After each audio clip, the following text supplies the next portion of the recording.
Hello everyone and welcome back to OG Cars, and in today's video we are looking at the NEC and a couple of our favourites, sort of like what we did there mainly. But firstly, just to touch upon the Wartburg Night.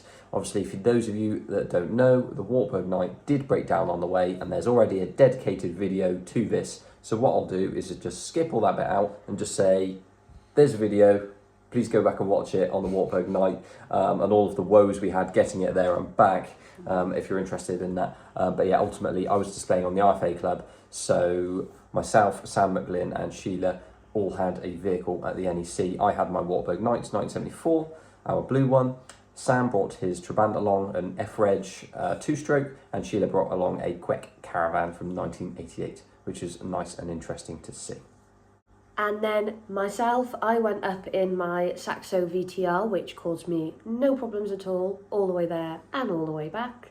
And I displayed on the Young Retro Motor Club stand. So for anyone who doesn't know, myself and Owen have been moderators for Young Retro Motor Club now for quite a fair few years.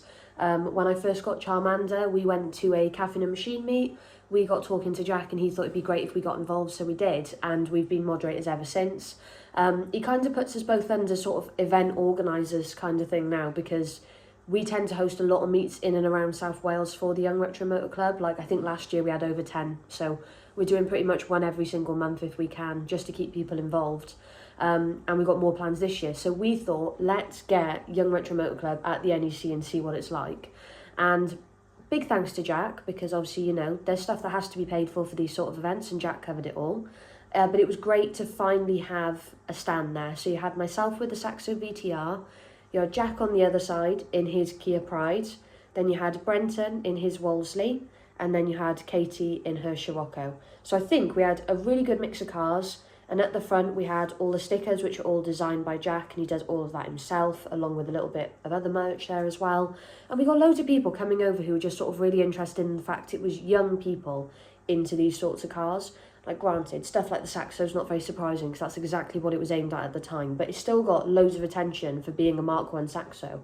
And I had so many people coming over and saying, I have not seen one of those in ages, which was great. And I think you guys had the same over on the IFA Club as well. Definitely, yeah. I mean, myself and Sam, obviously I'm just about in my early 20s anyway. Sam's obviously in his early 20s. So people were surprised to see that young people were into classic cars. And that's what we're about as well, actually, you know, showcasing that the next generations are interested in classics, or at least should be pushed to be interested in classics as well, just to keep all of these older cars alive. You know, we don't want them disappearing forever, especially for like the Wartburgs and Trabants. For us, it's like there's not many around, and it's nice to showcase that. And obviously, being younger people got people interested in that as well. And with the Young Retro Motor Club, there was so much interested in it, and I heard about it on the IFA Club stand as well, people saying, look, there's a club over there that's, you know, they've got younger people into cars, and there's clubs that are catering for so many different things now, which is really nice. And obviously I think Jack's stickers were a real talking point as well. We had a lot of people talking about Jack's stickers and all of the designs. If you guys are interested in them, go check out the Young Retro Motor Club shop, because there are some really cool designs that Jack makes over there. So obviously on the Saturday and the Sunday, there was quite a big focus on Owen and his Wartburg, because ultimately at that point in time on the Saturday morning, we didn't know if it was even going to get home because we didn't have the part. So obviously Saturday, Owen went to pick up the other Wartburg. Sunday, he was fixing the Wartburg to get it home, which it did. But that meant that we only really had the Friday to have a look around the cars. And there was so much on display. The thing is, if you go to the one in November and then you go to the restoration show, it's smaller than the show in November. Okay. But I still think there's a really good variety of cars. I'd like to plan it out a little bit better next time, so maybe I can have a proper look around the auction, because we only did that last thing on the Sunday, and by then some of the cars that we actually quite like the look of had gone through, such as a blue Audi Quattro. Well, not that we could afford. Was it a blue Audi Quattro? There was one. There was definitely a blue Audi Quattro by the auto jumble area, and it was an early quad light model. Oh, lovely! I love one of them. It was next to a white Audi Quattro, which had been crashed, and I think actually it was declared as scrapped, and that was for sale. But I think that would probably be a bad idea, because I don't want to go through quad reversal and stuff. But yeah, there was an Audi Quattro in the auction.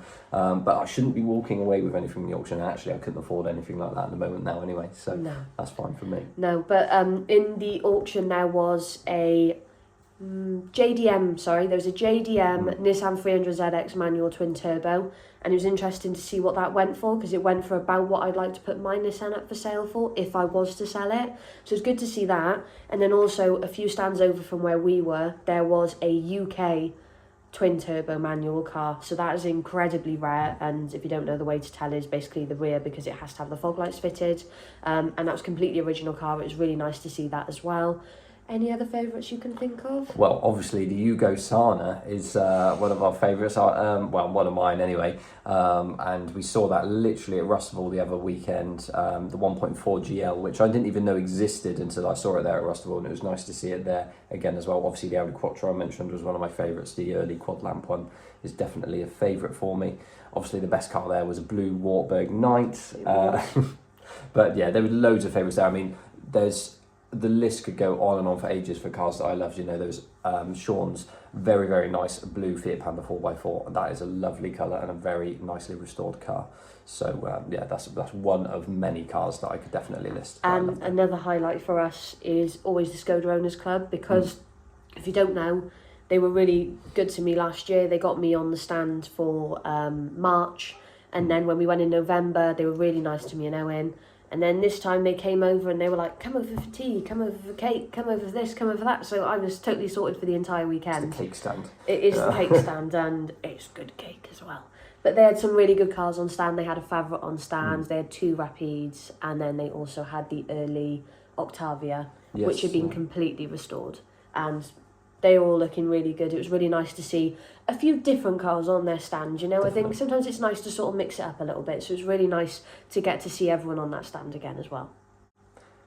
Well, thanks very much for watching this video, guys. We hope you've enjoyed looking at some of our favourites and just some of the stuff that was there at the show and hearing our stories on it. Basically, it was, again, a really good show. I really enjoyed it last year. And IFA weren't sure about doing it this year, which is why me and Sam stepped up to do it, and we're really happy we did. And obviously it's Young Retro Motor Club's first time doing it as well. So again, really happy we did it. It's great to talk to so many people on the channel already, and a few new subscribers as well. So big thanks to those people for tuning in. We do really appreciate it. So yeah, until the November show, I guess, at the NEC next. Thanks for watching, everyone. Like, comment and subscribe, and we'll see you all in the next one.